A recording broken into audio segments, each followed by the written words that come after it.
Hello दोस्तों, स्वागत है आपका हमारे YouTube channel target exam only पर। और जैसे कि आपको पता ही है, यूपीडीएलएड थर्ड सेमेस्टर वाले बच्चों के पेपर चल रहे थे और उनका सारे पेपर्स का मैं आपको एनालिसिस करा रही थी और उनका सॉल्यूशन करा रही थी। ठीक है, और आज हम जो करने वाले हैं वो हम सष्टम प्रश्न पत्र का सॉल्यूशन करने वाले हैं और ये आपका कंप्यूटर का हुआ और ये आपका 3/11/2025 को हुआ है। ठीक है, अब हम देखेंगे यहाँ पर आपका पेपर कैसा आया है। आपके लिए कंप्यूटर का पेपर टफ रहा है या आपके लिए जो है इजी रहा है।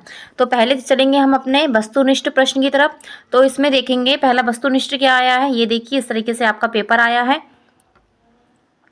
तो यहाँ पर पहला वस्तुनिष्ठ देखेंगे क्या है। पहला यहाँ पर वस्तुनिष्ठ दिया हुआ है। पहला हमारा वस्तुनिष्ठ दिया है कि आईसीटी का पूरा नाम बताइए। तो यहाँ पर आईसीटी का पूरा नाम लिखना था और इसका राइट आंसर हमारा क्या होगा, इंफॉर्मेशन कम्युनिकेशन टेक्नोलॉजी।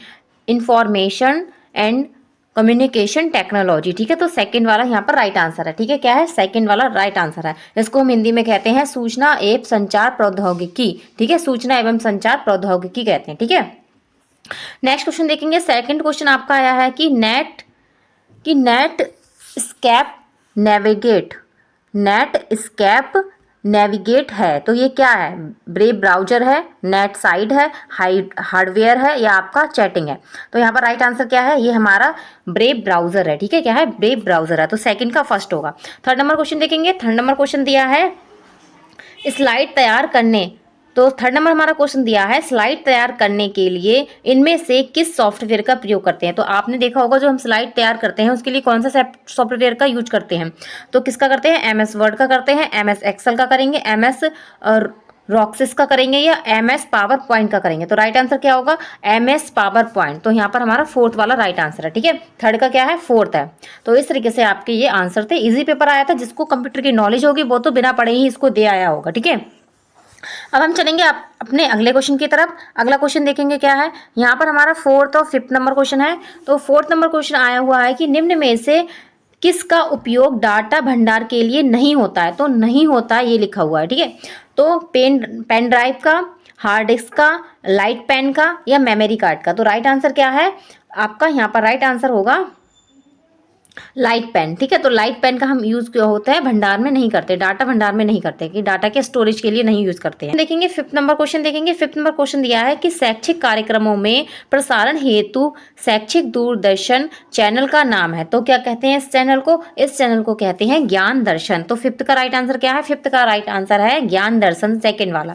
अब हम देखेंगे अति लघु उत्तरीय प्रश्न कैसे आए हैं। चलिए देखते हैं अति लघु उत्तरीय प्रश्न और इसके बाद आपको मुझे कमेंट बॉक्स में कमेंट करके बताना है आपका स्कोरिंग क्या है, कि आप कितने नंबर का पेपर करके आए हैं और कौन सा क्वेश्चंस जो हैं आपको गलत हो गए हैं।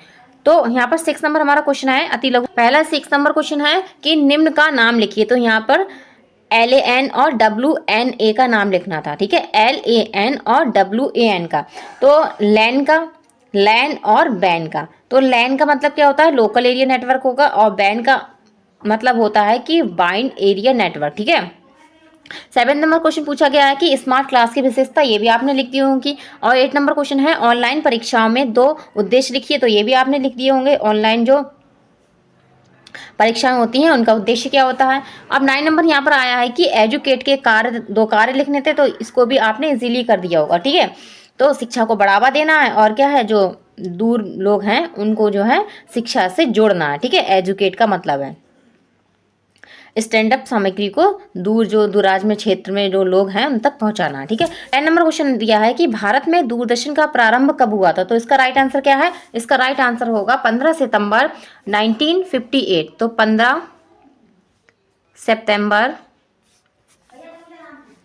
1959 में हुआ था। ठीक है, दूरदर्शन का। तो यहाँ पर 10 नंबर होगा। आगे हम चलेंगे नेक्स्ट क्वेश्चन की तरफ। अब हम आगे देखेंगे अपने और क्वेश्चंस देखेंगे।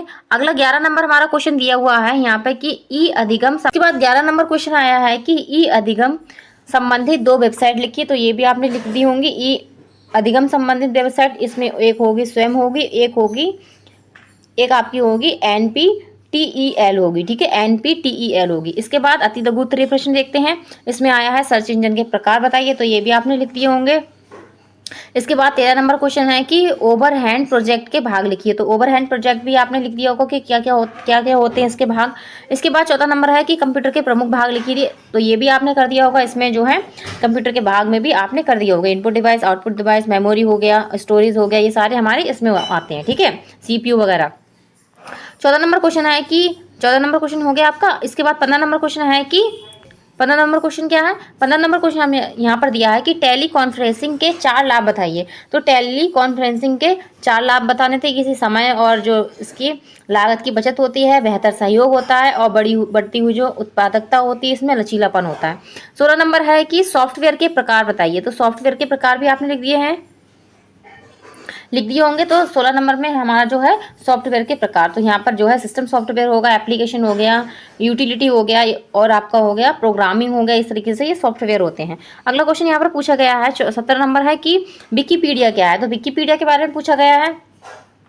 ये क्या होता है? इसमें हम जो हम ये मुक्त तरीके से होता है। इसमें हम अपनी बातों को क्या है लिख सकते हैं, जो भी हम मन चाहें वो यहाँ पर विकिपीडिया पे लिख सकते हैं। ठीक है, एक क्या होता है, ज्ञान का विशाल और सुलभ भंडार होता है इसमें। ठीक है, और आगे चलेंगे। और ये आपका क्या होता है, स्वयं सेवकों का सहयोगात्मक रूप से जो है इसमें लिख सकते हैं। और ये ऑनलाइन विश्वकोश है। ठीक है, आगे देखिए 18 नंबर क्वेश्चन आया है कि ई पुस्तकालय का महत्व बताइए। तो यहाँ पर बताना था कि असीमित पहुंच है इसकी, विशाल संग्रह है, यहाँ पे लागत प्रभावी है और सुविधाएं हैं, पर्यावरण अनुकूलन है। तो इस तरीके से हम इसका महत्व लिख सकते थे। ठीक है, तो यहाँ पर मैंने आपको आपके कंप्यूटर पेपर का एनालिसिस करा दिया है, आप चेक कर सकते हैं। और आपने और भी अपने पेपर्स नहीं चेक किए हैं तो आप हमारे टारगेट एग्जाम ओनली पर जाकर चेक कर सकते हैं आपके पेपर। मैंने आपको सारे पेपर्स का एनालिसिस कराया है। ठीक है, और आप हमारे टारगेट एग्जाम ओनली से ऐसे ही जुड़े रहिए। टारगेट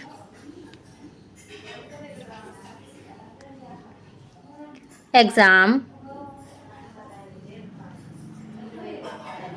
ओनली से ऐसे ही जुड़े रहिए और यहाँ पर अपनी क्लासेस को जो हैं आप हमने जो क्लासेस दी हैं उनको अच्छे से देखिए और अपने पेपर्स का सारे एनालिसिस कीजिए। ठीक है, तो आज के लिए बस इतना ही। नेक्स्ट क्लास में फिर से हाजिर होंगी आपके सामने। ओके, धन्यवाद। Keep watching.